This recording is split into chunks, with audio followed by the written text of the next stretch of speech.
కార్తీక పౌర్ణమి రాధాకృష్ణుడి గుడిలో పాలు పెరుగు ఎదిమేళ కార్యక్రమంలో మహావిశాఖ నగర్ మాజీ మేయర్ శ్రీమతి గొలగాని హరివెంకట కుమారి శ్రీనివాస్ ఈ రోజు కార్తీక పౌర్ణమి పురస్కరించుకొని బీచ్ రోడ్ గోకుల్ పార్క్ నందు ఉన్నటువంటి రాధాకృష్ణ గుడిలో పాలు పెరుగు ఎదిమేళ శ్రీ విశాఖ జిల్లా యాదవ సంక్షేమ సంఘం ఆధ్వర్యంలో అంగరంగ వైభవంగా జరిపారు.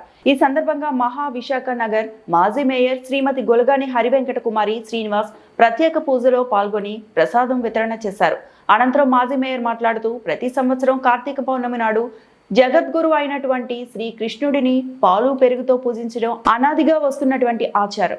ఈ యొక్క కార్యక్రమానికి విశాఖ నలుమూలల నుంచి ఉన్నటువంటి యాదవ సోదర సోదరీమణులు పాల్గొంటారు. ఈ కార్యక్రమంలో విశాఖ జిల్లా యాదవ సంక్షేమ సంఘం అధ్యక్షులు కమిటీ సభ్యులు పాల్గొన్నారు.